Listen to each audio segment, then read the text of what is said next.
The words, spoken in the innocent, clear voice of an 11-year-old, sliced through the opulent silence of the penthouse office. "Ma'am, that's my dad's signature." Lyra stood in the middle of the vast room, her small frame dwarfed by the floor-to-ceiling windows that showcased the glittering city below. Her finger was pointed at the grand, framed patent on the wall, the very document that had founded the billion-dollar Croft automotive empire. The company's CEO, Fiona Croft, looked up from her desk, the pen in her hand hovering over a contract, her brow furrowed, not with anger, but with a deep, profound confusion. Her gaze shifted from the little girl to the janitor mopping the floor by the window, the girl's father who had frozen in place. Kalen Archer's knuckles were bone white on the handle of his mop. The rhythmic, circular motions he had been making for the past hour had ceased entirely. He looked pale, terrified, like a ghost who had just seen his own grave. He wasn't looking at Fiona. His eyes were locked on his daughter, a silent, desperate plea in them. "No, Lyra. Please, no." Fiona's gaze followed Lyra's finger back to the patent. She knew it by heart. Patent US 7,138,914 B2. Dynamic sensor fusion for predictive collision avoidance. It was the bedrock of her company, the technology that had made Croft Automotive a titan of industry. And at the bottom, the signature of the inventor. A confident, elegant script she saw every day. She looked back at the janitor. A cold, impossible question began to form in her mind. "Honey, what did you say?" Fiona asked, her voice softer than she intended, trying to unravel the bizarre interruption. Lyra, unafraid, took a step closer to the wall. "That signature. It's my dad's. He used to sign my birthday cards the same way, with that little loop on the A in Archer." The world tilted. Kalen felt the air suck out of his lungs. For 5 years he had lived in the shadows, a ghost haunting the halls of a company built on his own genius. He'd taken this job, this humiliating, back-breaking work, for one reason. The pay was steady, enough to keep a roof over Lyra's head and afford the tuition for the one good school in their district. He had built a fortress of invisibility around himself, and his daughter, in one innocent, observant sentence, had just leveled it. "Mr. Archer," Fiona said, her voice now sharp, professional. The CEO was back in control. "Is this some kind of joke?" Kalen finally tore his eyes away from Lyra and looked at the most powerful woman in the city.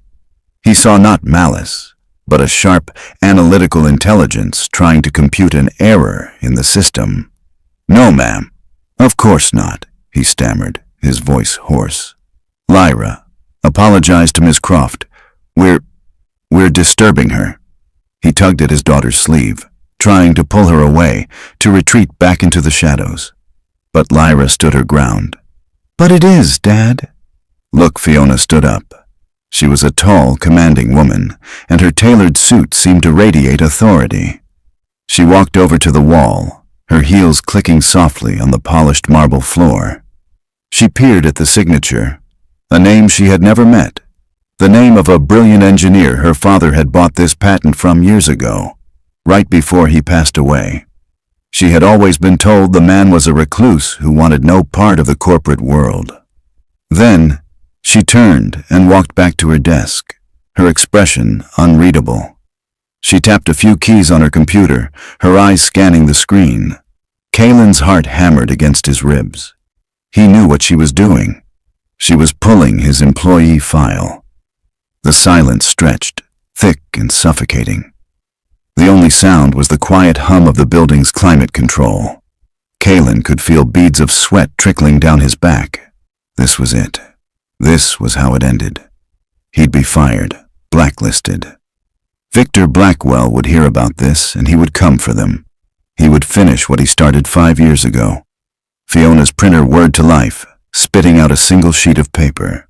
She picked it up and walked back towards Kalen, her eyes holding his. She held the paper next to the framed patent. On it was a scanned copy of his employment contract. At the bottom was his signature, Kalen Archer. The two signatures, one on a billion-dollar patent and one on a janitor's contract, were identical. The confident, looping A, the sharp, decisive cross of the T. They were undeniably, irrefutably the same. Fiona lowered the paper, her face a mask of controlled shock. The story she had been told her entire life, the foundation of her father's legacy and her own career, was suddenly riddled with cracks. "My apologies, Lyra," Fiona said, her voice quiet but firm, addressing the girl directly. "You are quite right. They do look the same." She then turned her steely gaze back to Kaylin. "My office. Now. Lyra, you can wait out here with my assistant." Kaylin's blood ran cold. This was worse than being fired. This was an interrogation. "Ma'am, it's a misunderstanding. A coincidence." "I don't believe in coincidences of this magnitude, Mr. Archer," Fiona said, her voice leaving no room for argument. "My office." He looked at his daughter, who seemed to sense the sudden gravity of the situation, her earlier confidence replaced by a flicker of worry. He gave her a weak, reassuring smile he didn't feel. "It's okay, sweetie. I'll just be a minute." As he followed Fiona Croft into her sprawling, immaculate office, the heavy oak door closing behind them with a soft, final click, Kaylin felt like he was walking to his own execution. He had spent 5 years running from his past, and now it had finally cornered him on the 50th floor. He had no more room to run. The office was like a cathedral of corporate power. A single lamp on Fiona's massive mahogany desk cast a warm, intimidating glow, leaving the corners of the room in shadow. The closed door shut out the rest of the world, creating a pocket of unnerving silence. Kaylin felt his collar tighten, his janitor's uniform suddenly feeling like a costume for a part he never wanted to play. Fiona Croft didn't sit behind her desk. She leaned against the front of it, her arms crossed, studying him with an intensity that stripped away all pretense. She was no longer just his boss. She was a judge, and his entire life was on trial. "I'm going to ask you one more time, Mr. Archer," she began, her voice low and even, yet carrying an edge of tempered steel. "Explain it to me, and do not insult my intelligence by calling it a coincidence." Kaylin's mind raced, searching for an escape route, a plausible lie. Fear, cold and sharp, was a physical presence in the room. It wasn't just fear of losing his job. It was the deep, primal fear of Victor Blackwell. Victor had buried him once. He wouldn't hesitate to do it again, permanently. For Lyra's sake, he had to keep the past buried. "Ma'am, with all due respect, my name is Kaylin Archer. The inventor's name on that patent is also Kaylin Archer. It's a rare name, I know, but it's not impossible." Fiona cut him off with a sharp wave of her hand. "The name is not the problem. The signature is. Penmanship is like a fingerprint. The odds of two different people having that exact signature, with that exact loop on the A your daughter pointed out, are astronomical. So, let's stop wasting time." She took a step toward him. "My father bought that patent 5 years ago. He told me the story. He bought it from a brilliant engineer who had decided to leave the field, a recluse who wanted to disappear. He paid the man's partner, a man named Victor Blackwell, who handled the entire transaction. My father never even met the inventor. He just signed the checks. Now, for the past 5 years, I have been running a company based on the work of a man I believe to be a ghost. And tonight, I find out that ghost is mopping my floors. So, you will tell me what is going on. You will tell me why my company's founding patent has your signature on it. And you will tell me right now, the name, Victor Blackwell, hit Kaylin like a physical blow. Hearing it spoken aloud in this office, by this woman, shattered the last of his composure. The carefully constructed walls he had built around his past crumbled into dust. The memories, the pain he had suppressed for 5 years, came rushing back in a tidal wave of grief and rage. He sank into one of the leather chairs opposite her desk, his body suddenly too heavy to support itself. He buried his face in his hands, his shoulders shaking. The fight was gone. There was only exhaustion and the aching sorrow of what he had lost. He didn't just take the patent. Kalen's voice was a ragged whisper, muffled by his hands. He took everything. Fiona remained silent, her expression shifting from impatience to a guarded, intense curiosity. She recognized the sound of genuine pain. This wasn't a trick. This was a confession. Kalen looked up, his eyes red-rimmed and haunted. My wife, her name was Elena. She was an architect, brilliant. She saw the world in lines and angles, beauty in everything. One night we were driving home. It was raining. The roads were slick. Someone ran a red light. The impact? It was on her side. He paused, swallowing hard against the lump in his throat. Fiona remained motionless, listening. The police said it was just an accident. But the car, it was a top-of-the-line model. It was supposed to be the safest car on the market, but the safety systems failed. The side impact sensors, the airbag deployment, none of it worked the way it was supposed to. She died in my arms before the paramedics even arrived. The story poured out of him now. A torrent of grief held back for too long. I couldn't let it go. I was an engineer. I designed safety systems. I got the accident reports, the specs for the car. I found the flaw. A tiny miscalculation in the sensor fusion algorithm. In a crisis, the system got overwhelmed and shut down. It was a fatal mistake, so I quit my job. I poured all our savings, all of my time into fixing it. I wanted to build something that could never fail. Something that could see an accident before it happened and protect the people inside. I called it the Angel Guard system. He looked toward the patent on the wall, a bitter irony twisting his features. Victor was my partner. My best friend. He handled the business side while I worked in the lab. We were going to change the world, save lives, but he got an offer, a massive one. From your father, Fiona's face was pale. She was starting to understand. I told him it wasn't ready. Kalen continued, his voice cracking with the memory of the betrayal. I needed another 6 months of testing. I wouldn't sell it. I wasn't doing it for the money. I was doing it for Elena, for her memory. Victor didn't care. He saw dollar signs. We fought. The next day I went to the lab, and the doors were locked. He had cleaned me out, my prototypes, my data, everything. He used a forged power of attorney to sell the patent to your father, filing it under my name to make the sale look legitimate. Then he accused me of trying to steal the technology for myself. He planted evidence, paid off a witness. He called me unstable, grief-stricken, a corporate spy. He destroyed my reputation. No one would hire me. No one would even listen to me. I lost my career, my friends, my wife's legacy. He buried me. He finally looked at Fiona, his eyes pleading for her to understand the depth of his despair. I took this job because I had nothing left, because I had a daughter to feed, and because every day I wanted to see the thing that destroyed my life. I wanted to look at it and remember why I had to keep fighting for Lyra. Fiona sank into her own chair behind the desk, her composure finally breaking. The story was monstrous. It was also horribly plausible. It explained everything.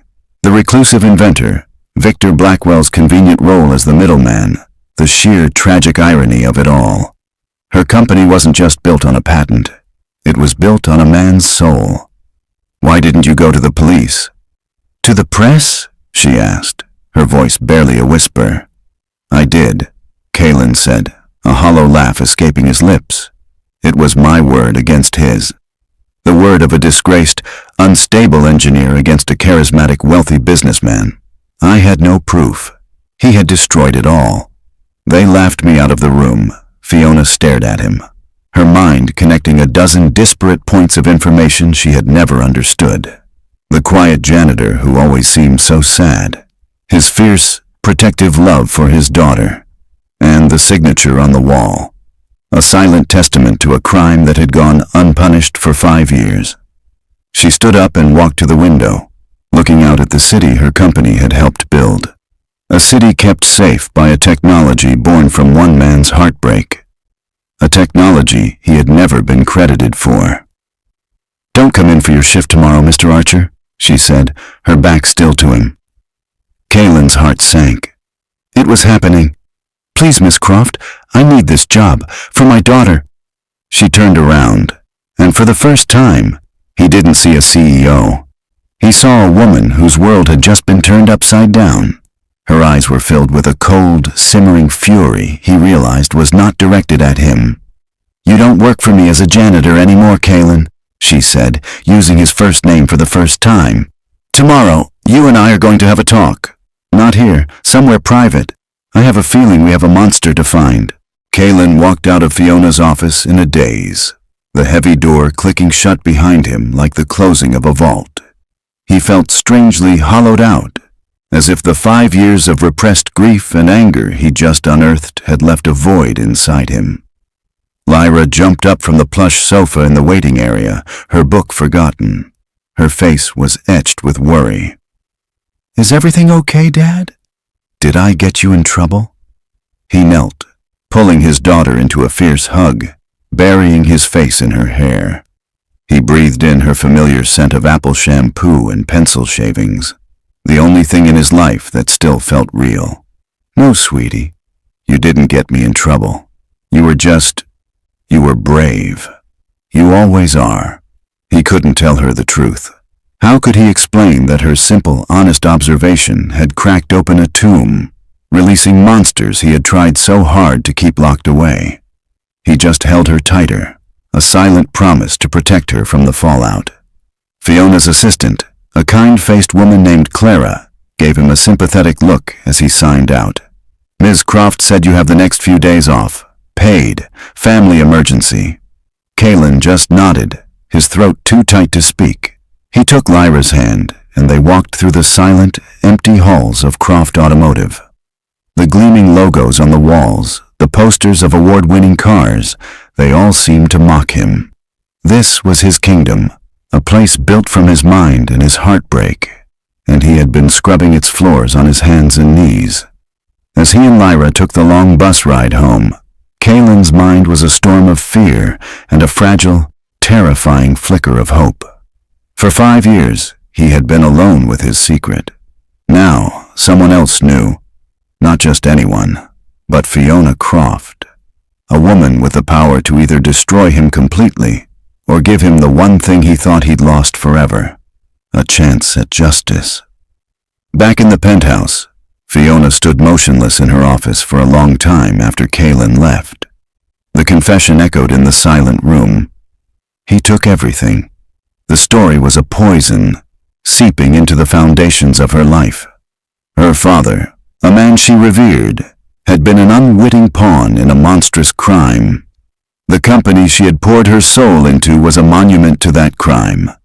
The very safety features that she championed in her marketing campaigns, the ones that saved lives every day, were the legacy of a woman named Elena Archer, a legacy stolen by a predator.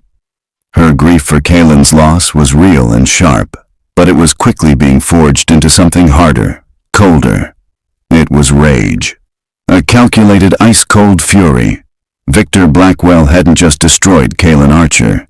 He had made a fool of her father. He had made a liar out of her. She picked up her phone and made a call. Mark, it's Fiona. I need you to do something for me. Off the books. I want everything you can find on a man named Victor Blackwell, CEO of Apex Dynamics. And I want to know everything about the original sale of patent 7,138,914. I don't care how deep you have to dig. I want to know who was paid, how they were paid, and where the money went. And Mark, no one can know you're doing this. Not even my board. The next afternoon, Kaylin's phone buzzed with a text from an unknown number. St. Catherine's Park, gazebo by the pond. 3 p.m., come alone. He knew who it was from. The park was a neutral public space, impossible to bug, easy to watch for tails. It was a smart choice. When he arrived, Fiona Croft was already there, sitting on a bench inside the old wooden gazebo. She was dressed not in a power suit, but in simple jeans and a dark coat, her hair pulled back in a ponytail. She looked less like a CEO and more like an ordinary person. but her eyes still held that same fierce intelligence. "Thank you for coming," she said as he sat on the opposite bench, a careful distance between them. "You said you wanted to talk," Kalen replied, his voice tense. "I do," she said, her gaze direct. "Last night I had my head of security, a man I trust with my life, run a deep background check on Victor Blackwell. What I found makes your story even more believable. He has a history of hostile takeovers, of pushing partners out of startups. He's been sued half a dozen times, but he always settles out of court, burying the accusations under non-disclosure agreements. He's slick, and he's careful." She leaned forward, her voice dropping. "Kalen, I believe you. Every word. What he did to you, to your wife's memory. It's unforgivable, and he did it using my family's money. That makes this my fight too." A wave of relief so profound it almost buckled him washed over Kalen.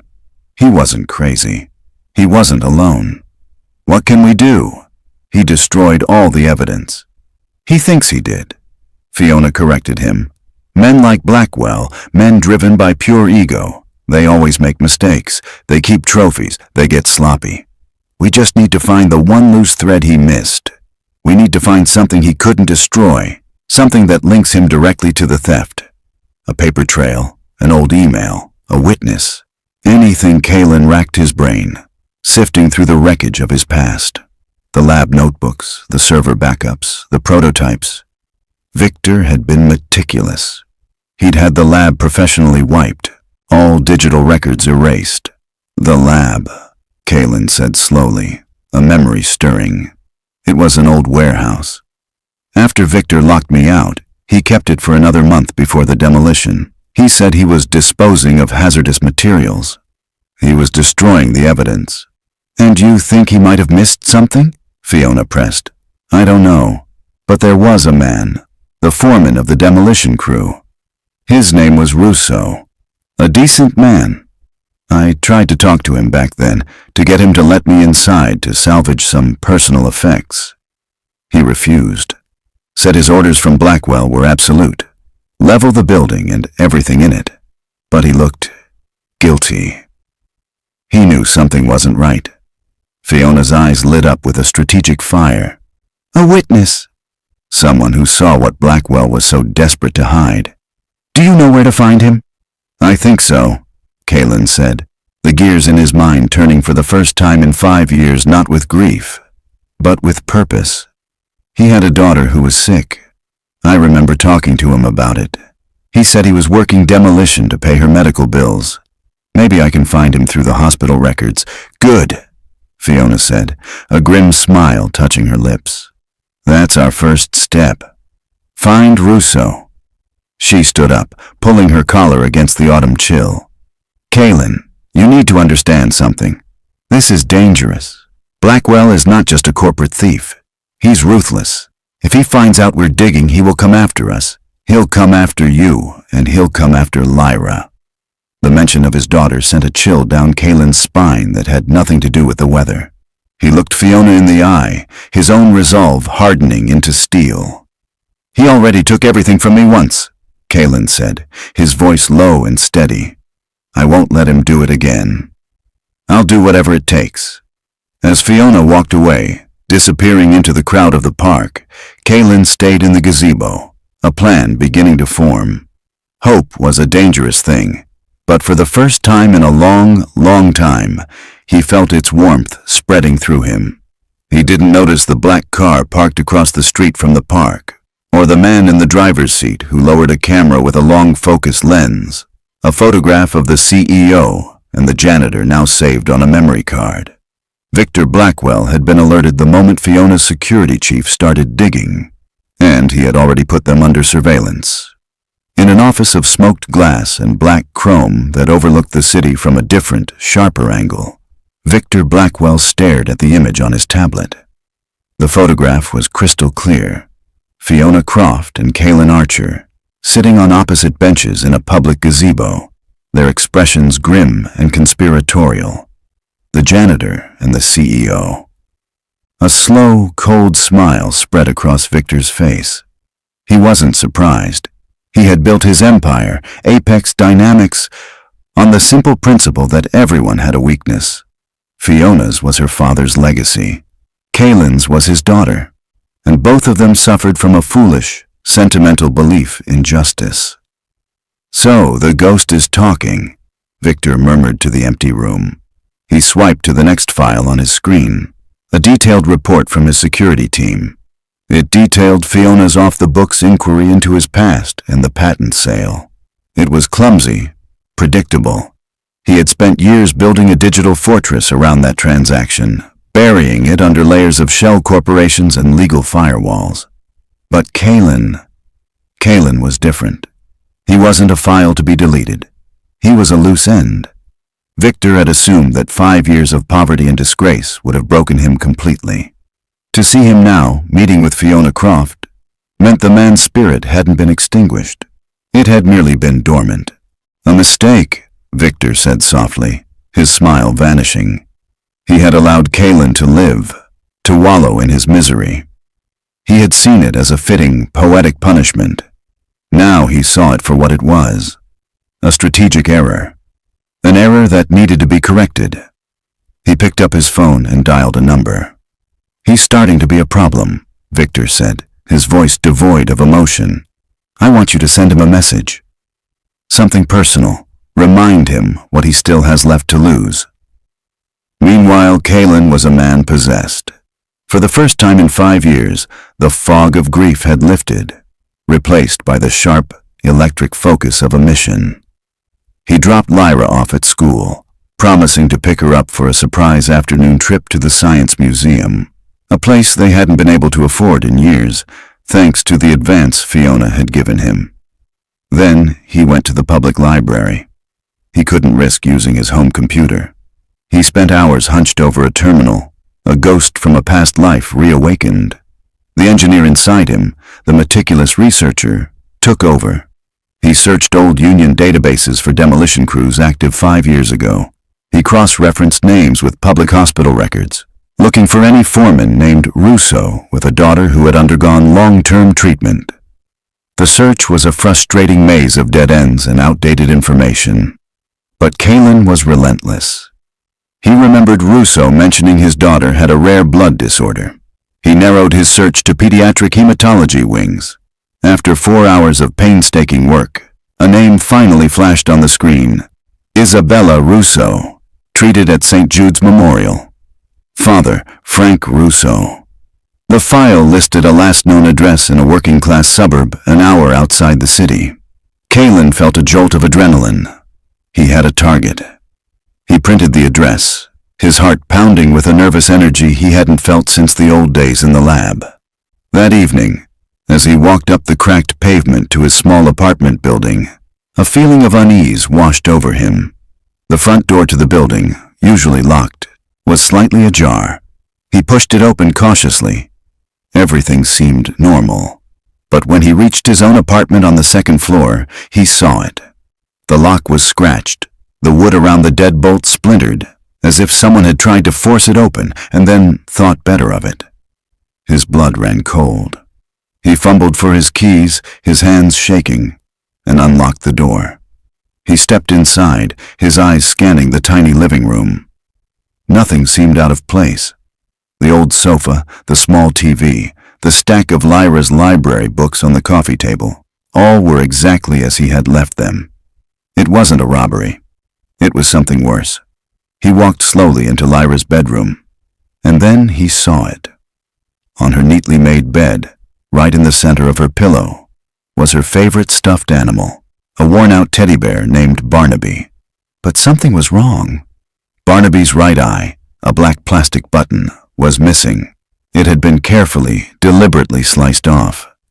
Kaylin stood frozen in the doorway, a primal, suffocating fear gripping him. Nothing else in the room was touched. The message was surgical in its precision. "We were here. We can get to her. We can take away the things she loves." It was Victor's signature, a threat delivered not with a shout, but with a cold, cruel whisper. The fear lasted for a moment, and then it was consumed by a white-hot, blinding rage. This wasn't about patents or money anymore. This was about his daughter. Victor had crossed a line. The next morning, Kalen drove a rental car, paid for by Fiona's cash, out to the address he'd found. It was a small, modest house with a neatly kept lawn. A tired-looking man in his late 50s was on the porch, fixing a squeaky hinge on the screen door. "Frank Russo?" Kalen asked, his voice steady despite the tremor of adrenaline inside him. The man looked up, his eyes, weary and sad, widened in recognition, and then narrowed in fear. "I don't know you," he said, his voice rough. He immediately turned back to the hinge. "Yes, you do," Kalen said, stepping onto the porch. "5 years ago, the warehouse demolition, you were the foreman." "We spoke." Russo dropped his screwdriver. It clattered on the wooden planks. "You need to leave," he said, his voice a low growl. "Now, I have nothing to say to you." "I'm not here to cause trouble, Frank," Kalen said, his voice softening. "I remember you told me about your daughter, Isabella. How is she?" The mention of his daughter made Russo flinch. "She's fine. She's in remission.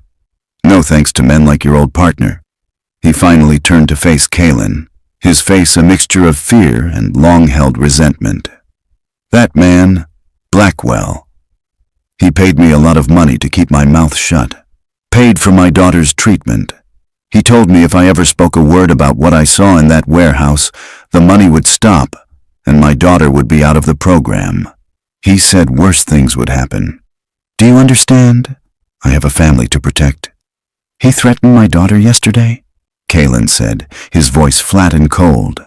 "That's why I'm here. He's not going to stop. Not unless we stop him. I just need you to tell me what you saw, Frank." "I need proof." Russo looked past Kalen, his eyes scanning the quiet suburban street, as if expecting Victor's thugs to appear at any moment. He let out a long, shuddering breath, the breath of a man who had been holding it for 5 years. "He was a maniac," Russo whispered, his voice trembling. "It wasn't a demolition. It was an extermination. He had his own crew in there for 2 days before we even started. They were shredding documents, smashing hard drives with sledgehammers, taking blowtorches to metal prototypes. He watched over them like a hawk. He wanted every last trace of your work turned to dust and ash." Kalen's heart sank. It was exactly as he'd feared. "So there's nothing left." "I didn't say that," Russo said, his eyes darting back to Kalen. He seemed to make a decision. "That man is a monster. He used my daughter's life to buy my silence. I'm not a brave man, Archer, but I'm not a coward, either." He walked to the corner of the porch and lifted a loose floorboard. From the dark space beneath, he pulled out a dusty, oilskin-wrapped bundle. He carefully unwrapped it on the porch railing. "On the last day, after his crew was gone, I was doing a final sweep," Russo said, his voice barely audible. Something had fallen behind a heavy furnace. They missed it. He finished unwrapping the bundle. Inside was a small, metal-cased external hard drive. It was mangled, dented, and blackened with soot, with a deep gash across its surface. It looked like a piece of junk. "His goons tried to destroy it, but this thing is military grade," Russo said, tapping the ruined casing. "They probably thought they'd done enough. I found it. I don't know if anything on it survived, but I kept it, as insurance. Or maybe because my conscience wouldn't let me throw it away." He pushed the ruined hard drive across the railing toward Kalen. "Here, take it, and for God's sake, be careful. If Blackwell finds out I talked to you, he'll burn us all." Kalen drove away from Frank Russo's house with the damaged hard drive resting on the passenger seat like a time bomb. It was heavy in a way that went beyond its physical weight. It was the weight of 5 years of silence, of a father's guilt, and a husband's grief. It was either the key to his salvation or a useless hunk of metal that represented his last failed hope. The first thing he did was call Fiona. He pulled over into a quiet side street, his hands still trembling slightly from the encounter with Russo and the chilling threat to Lyra. "I have something," he said, his voice low and urgent, the moment she picked up. "I found Russo." He gave me a hard drive. Blackwell's crew tried to destroy it, but Russo saved it. It's in bad shape, Fiona. Really bad. He then told her about the teddy bear, his voice cracking with a mixture of fear and fury. He went into my daughter's room. He's sending a message. There was a moment of cold silence on the other end of the line. When Fiona spoke, her voice was glacial. The monster just made his second mistake. His first was underestimating you. His second is thinking he can scare me. Her tone shifted, becoming all business. Don't go home. Don't go anywhere public. There's a man I use for sensitive data recovery. His name is Jasper. He's the best there is, a digital ghost. He works out of an old electronics repair shop in the industrial district. It's a front. I'm sending you the address now. I'll meet you there in an hour. And Kaylin, stay off the main roads. The address that appeared on his phone led him to a grimy, forgotten corner of the city. Jasper's Vintage Electronics, the faded sign read. The display window was filled with dusty tube televisions and obsolete radios from a bygone era. It looked like a place where technology went to die. A small bell tinkled as Kaylin entered. The man behind the counter was a study in contrasts.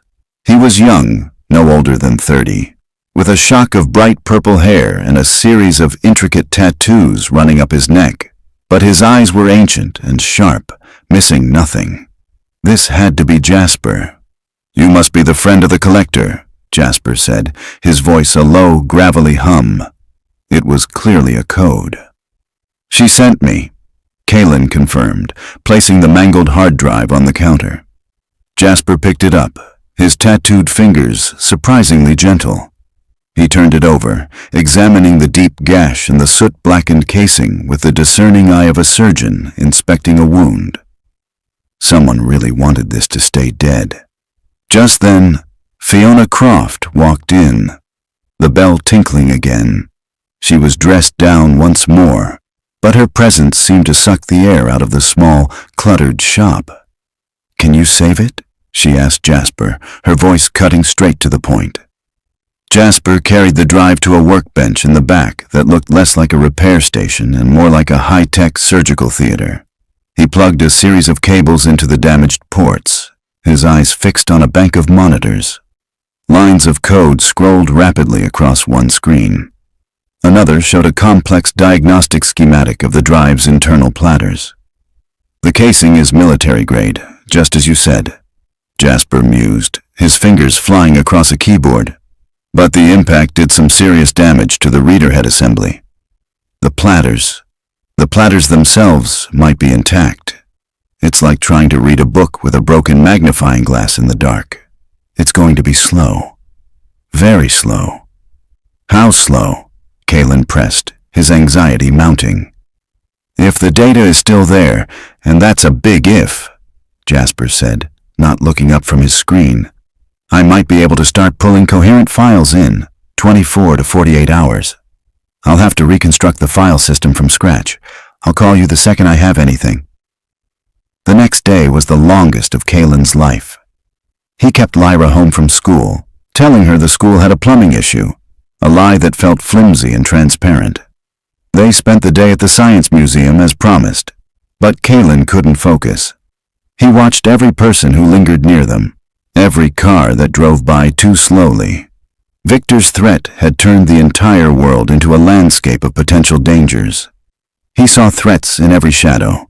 He had explicitly warned Lyra that morning, making it sound like a game. "There's a new rule for a while," he'd said, his voice artificially light. "No one picks you up from school but me. Ever. Not even if they say I sent them. Not even if they know your name. It's our secret rule. Okay?" Lyra, sensing the seriousness beneath his tone, had simply nodded. The call from the school came at 3:15 p.m., just as he was preparing to leave to pick her up. It was her teacher, Mrs. Gable, and her voice was tight with alarm. "Mr. Archer?" "It's Carol Gable. Something just happened here. I think you need to come down immediately." Kaylin's heart stopped. "Is Lyra okay?" "What happened?" "She's fine." "She's safe with me in the classroom," Mrs. Gable said quickly. "But a man just tried to pick her up." He came to the front office, said you were stuck in a meeting and had sent him. He knew her name, your name. He was very convincing. But Lyra, she did exactly what she was supposed to do. She remembered your rule. She refused to go with him and ran straight to me. The man left before we could get security. Kaylin was out the door before Mrs. Gable finished speaking, a blind, cold terror propelling him forward. He broke every speed limit getting to the school. He found Lyra in her classroom, sitting beside her teacher, her face pale but her expression defiant. He swept her up in his arms, holding her so tightly she grunted in protest. "You did so good, sweetie," he whispered into her hair, his voice thick with a terror he couldn't hide. "You were so smart, so brave." He was walking her to the car, his arm wrapped protectively around her shoulders, the world feeling fragile and hostile around them. He was a janitor. Victor Blackwell was a billionaire. How could he possibly protect her from a man with limitless resources and no conscience? He felt a wave of helplessness so profound it almost brought him to his knees. It was in that moment of despair that his phone rang. It was an unknown number. He almost ignored it, but some instinct made him answer. "Hello? I have it." The voice was low, gravelly, and electric with excitement.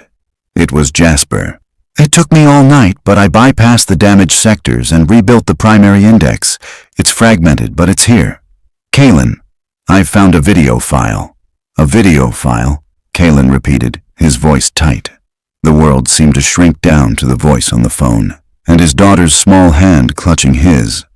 His fear for Lyra and the sudden, shocking hope from Jasper's words warred within him. "What's on it?"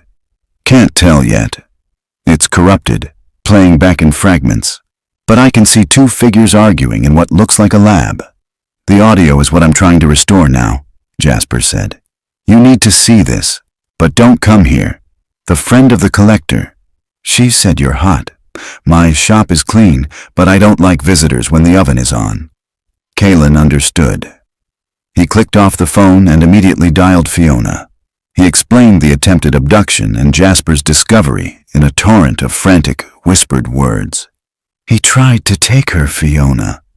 "He went for my daughter." The rage in Fiona's voice was a palpable force, even through the phone. "He just signed his own death warrant. Don't go home. Don't go anywhere. I have a corporate apartment, a safe house, fully stocked. It's a ghost in the city records. No one knows I have it. I'm sending the address. Get Lyra there now. I'll meet you in 30 minutes. The apartment was on the 20th floor of a discreet, anonymous residential tower. It was elegantly furnished but felt sterile, unlived in. For Lyra, it was a grand adventure. For Kaylin, it was a gilded cage. He locked and deadbolted the door, his eyes scanning the street below, searching for the black car he now saw everywhere. Fiona arrived 20 minutes later, not with a briefcase, but with a heavy-duty, encrypted laptop and a look of grim determination on her face. She knelt down to Lyra's level first. "That was a very brave thing you did today, Lyra," Fiona said, her voice warm and sincere. "Your father is very proud of you.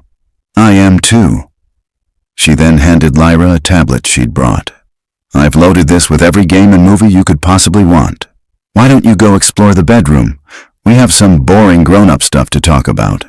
As soon as Lyra was out of sight, Fiona's demeanor shifted back to the cold fury Kaylin had seen in her office. "Jasper is patching in through a secure, anonymous network. He's ready to stream the file." She set up the laptop on the dining room table.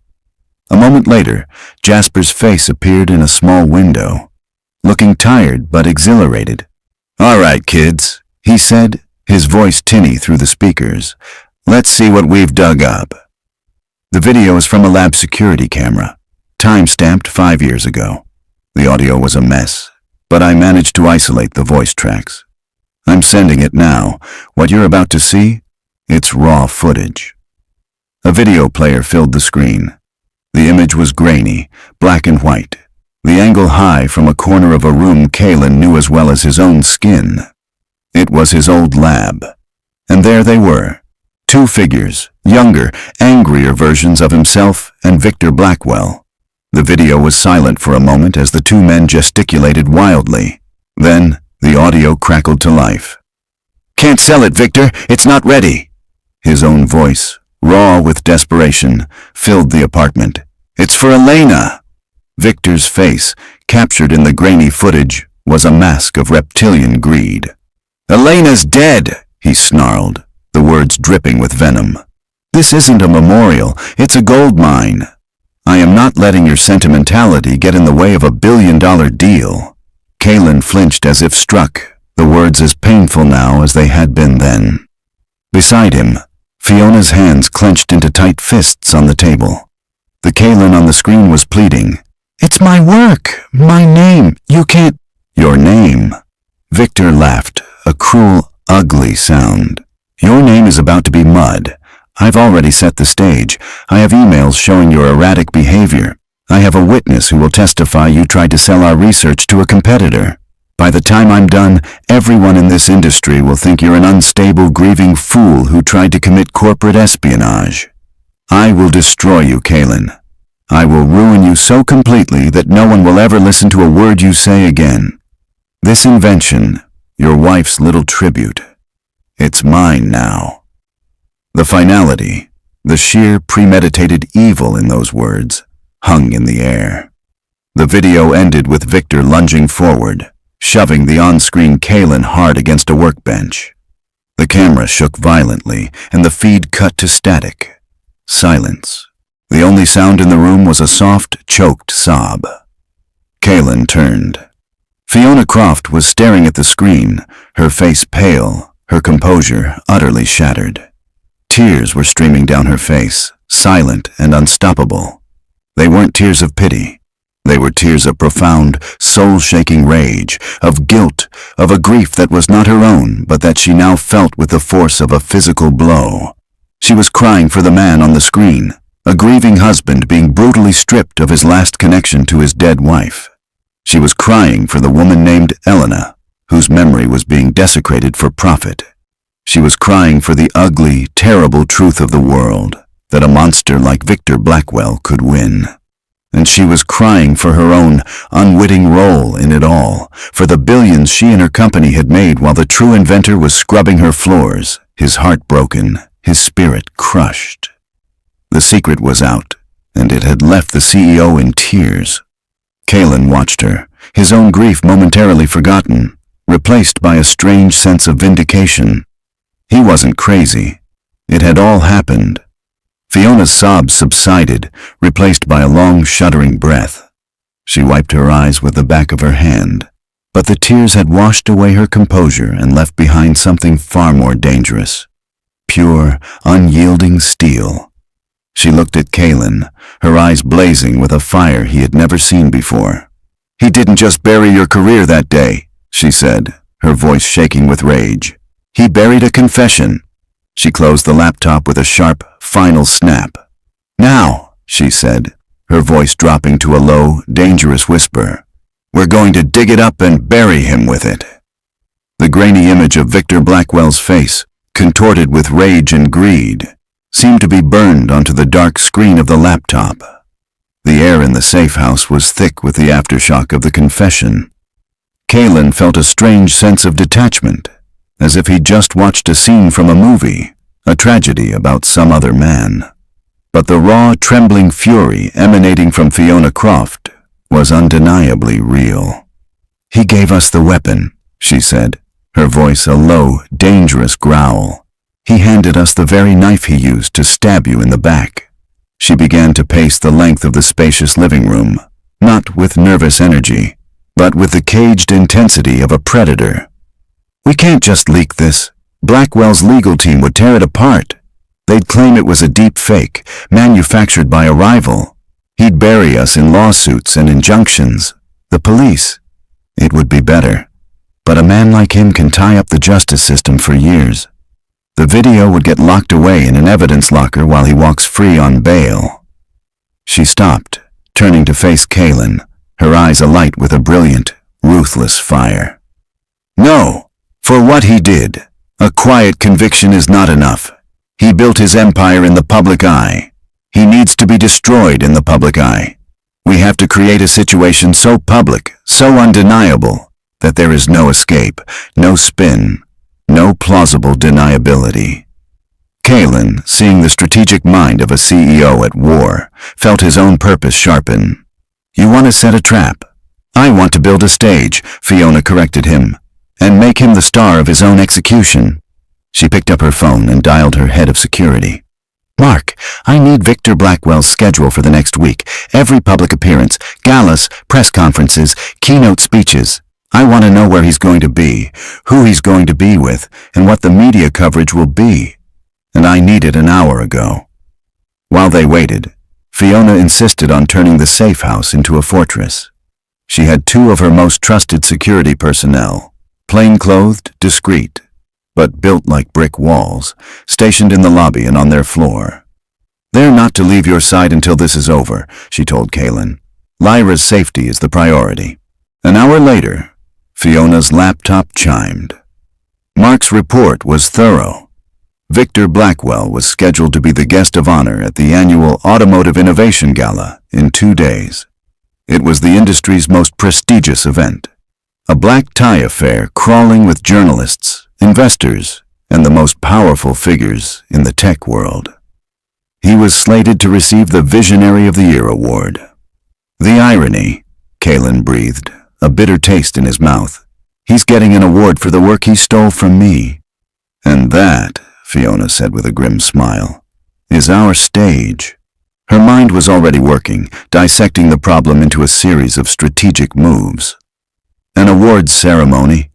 There will be a massive screen behind the podium for presentations, for the live feed. The entire event will be live streamed. If we can hijack that feed. How? Kalen asked. A place like that will have professional AV, state-of-the-art security. And it will all be run by contractors, Fiona countered, her fingers flying across her keyboard. Contractors hire technicians. People have prices, people have loyalties, people have weaknesses. Mark is already looking into the production company handling the event. We will find a way in. The plan began to take shape over the next few hours, a desperate, high-stakes piece of corporate sabotage. Fiona's team found their vulnerability. The lead AV technician for the gala was a young man who had once been an intern at Croft Automotive. Fiona had personally mentored him. His loyalty, Mark assured her, was to her, not to the temporary contracting gig. He would be their inside man. He would be able to switch the feed at the crucial moment, but only for about 60 seconds before the system's security protocols would trace the override and shut it down. 60 seconds, Kalen said, looking at the video file on the laptop. Victor's confession, from the moment he says, "Elena's dead," to the end, is 58 seconds long. It was perfect. Jasper can clean up the audio, sharpen the image, add subtitles, Fiona planned aloud. It will be undeniable. Her phone rang. It was Mark again. "We have a problem," his voice crackled. "Blackwell just changed the event schedule. He's added a surprise segment to his acceptance speech. He's going to announce the launch of the Blackwell Foundation for Traffic Safety. His first act will be a multi-million-dollar donation to the city's trauma centers." Kalen felt sick. Victor wasn't just getting an award for the Angel Guard system. He was going to use Elena's memory, the very tragedy that inspired it, as a prop for his own philanthropy. It was the ultimate desecration. "That monster?" Fiona whispered, her face pale with disgust. "No," Kalen said, his voice quiet but firm. He looked at Fiona, his expression hardening. "This is good for us." Fiona looked at him, confused. "Good? He's turning your wife's death into a PR stunt." "Yes," Kalen agreed. "And that's when we spring the trap. Not at the beginning of his speech. Not at the end. We hit him at the precise moment he announces the foundation. We let him stand on that stage and talk about traffic safety. We let him build himself up as a saint. And then, when his ego is at its absolute peak, we show the world who he really is. We let his own words tear him down." Fiona stared at him, a newfound respect in her eyes. The beaten-down janitor was gone. In his place was the brilliant strategist, the man who understood his enemy's mind. He knew exactly which blow would be the most devastating. "You're right," she said softly. "We'll let him build his own gallows." The plan was set. The trap was ready. For the next 48 hours, Kaylin and Lyra stayed hidden in the apartment, the world outside holding its breath. Kaylin spent the time watching old movies with his daughter, trying to project a sense of calm he was nowhere close to feeling. Every minute felt like an hour. He was hovering on the edge of a precipice, about to take a leap that would either see him fly or send him crashing into the abyss below. That night, on the eve of the gala, he stood in the doorway of the spare bedroom, watching Lyra sleep.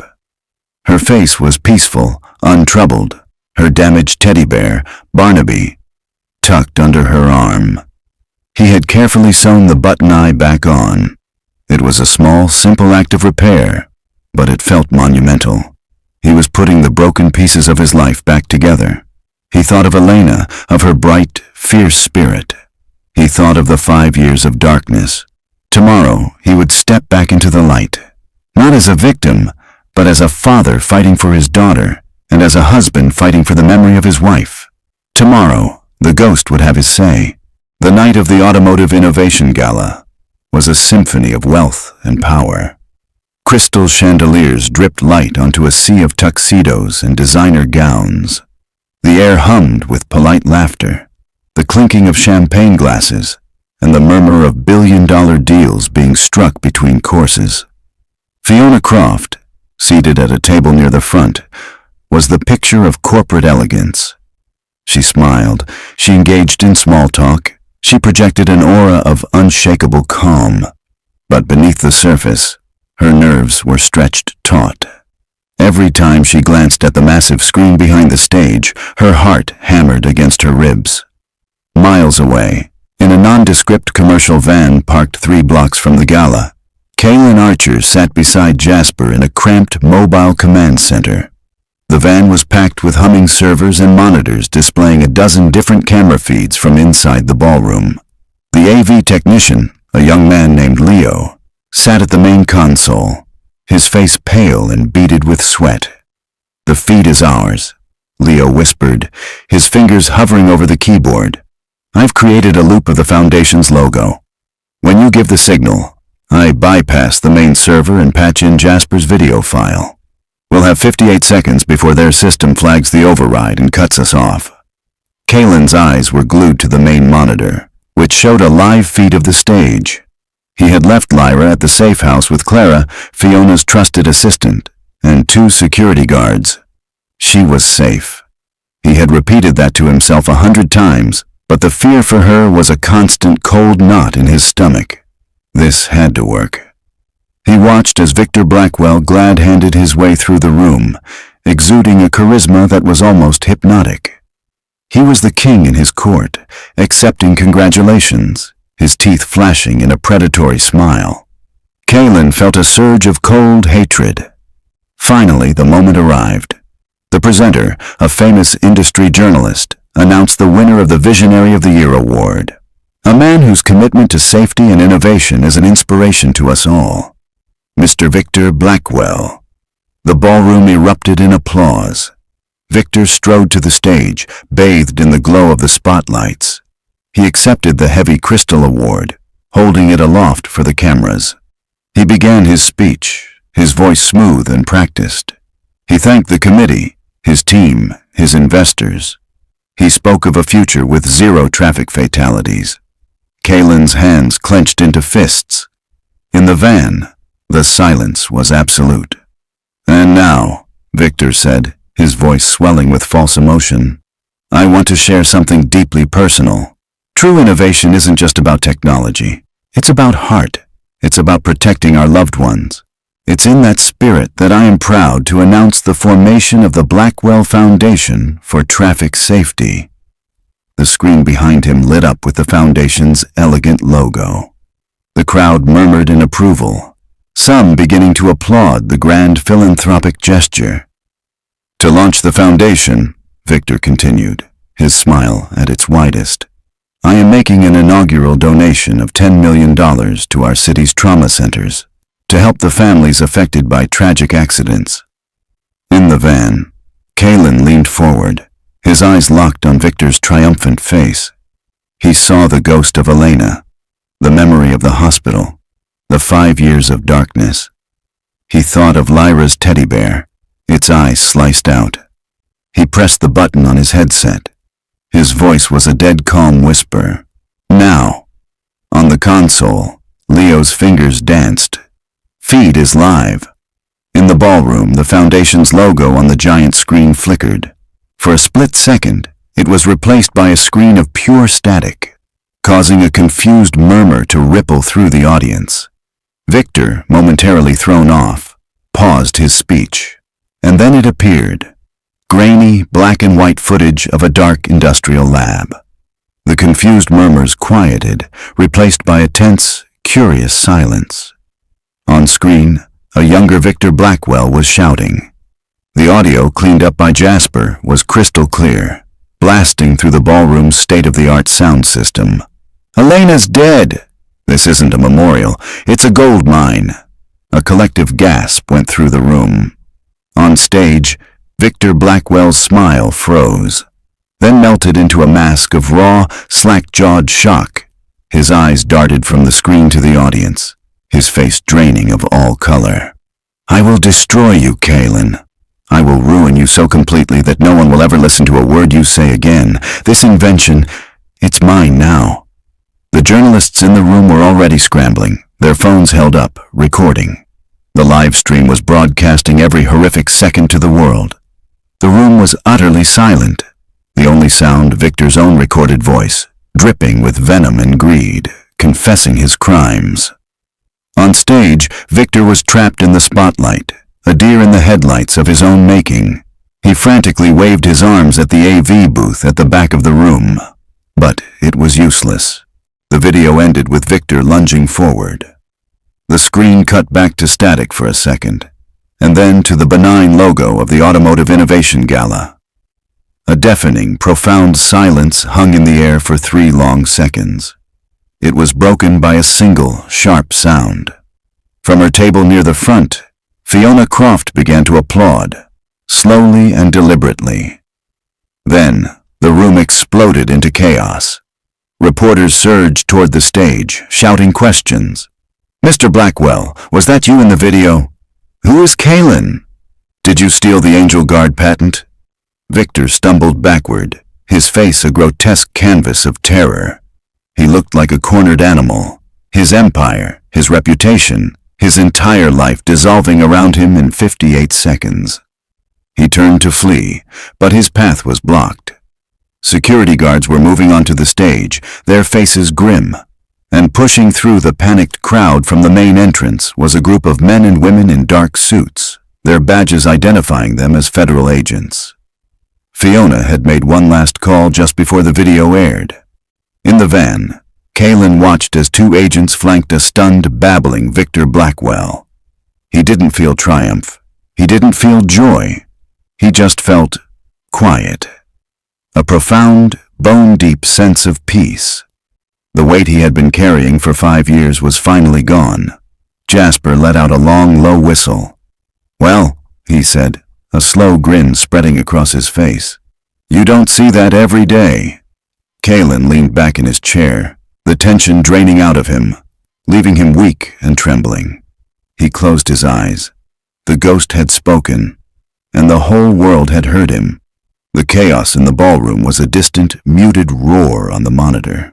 Kalen watched as the federal agents led a pale, shell-shocked Victor Blackwell off the stage, his Visionary of the Year award lying forgotten on the podium. The king had been dethroned in his own court. Jasper let out a long, slow breath and began shutting down the equipment with practiced efficiency. "And that, my friend," he said, clapping a hand on Kalen's shoulder, "is what you call a hostile takeover." The young AV tech, Leo, was just staring at the screen, his mouth agape. Did we just do that? But Kalen was already taking off his headset. The rage, the fear, the adrenaline that had fueled him for the past 48 hours evaporated. leaving behind a profound, bone-deep exhaustion, and one single, overwhelming need. "I have to go to my daughter," he said, his voice thick with emotion. He didn't wait for a reply. He was out of the van and running, not towards the gala, but away from it, hailing a taxi with a trembling hand. The entire ride to the safe house was a blur. He felt like a deep-sea diver ascending too quickly, his body and mind struggling to adjust to a world without the crushing pressure he'd lived under for so long. Inside the ballroom, Fiona Croft navigated the pandemonium with a preternatural calm. As Victor was being escorted out, she was approached by the lead federal agent, a stern-faced woman named Agent Thorne. "Ms. Croft," the agent said, her eyes sharp and assessing. "That was quite a show. I have a feeling you know more about this than you're letting on." "I do," Fiona replied evenly. She handed the agent a slim, encrypted data slate from her clutch. "On this device, you'll find the original, unedited video file, a sworn affidavit from the forensic expert who recovered it, contact information for a material witness named Frank Russo, and a full statement from the man Victor Blackwell just confessed to destroying. His name is Kalen Archer. He is the true inventor of the Angel Guard system." The agent took the slate, her expression unreadable. "You seem to have thought of everything." "A man like Victor Blackwell leaves nothing to chance," Fiona said, her voice like ice. "I decided to take a page from his book." When Kalen finally reached the apartment, he fumbled with the key card, his hand still shaking. The moment the door opened, Lyra was there.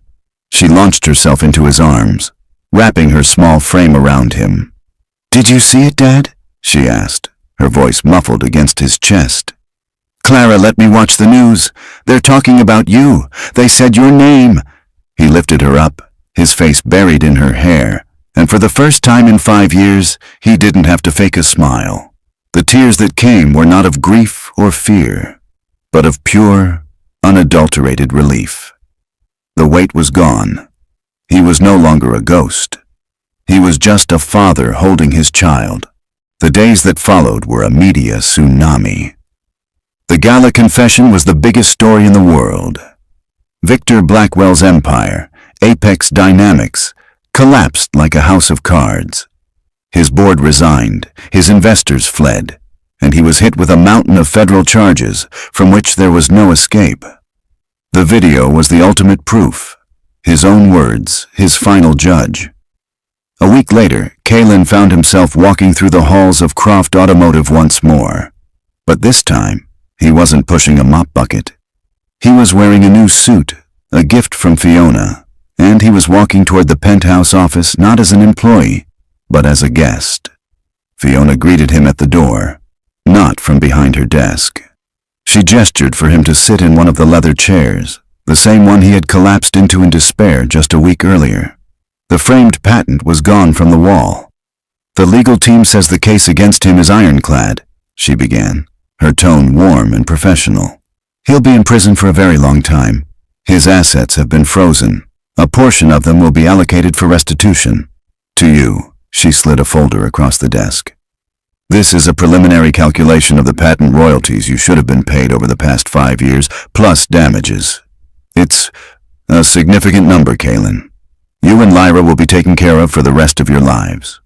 Kalen opened the folder and stared at the figure. It was an astronomical sum, enough to make his head spin. But as he looked at it, he felt a surprising lack of emotion. The money was a tool, a means to give Lyra the future she deserved. But it wasn't the prize. "Thank you, Fiona," he said, closing the folder. "For everything. I haven't even gotten to the real reason I asked you here," she said, a small smile playing on her lips.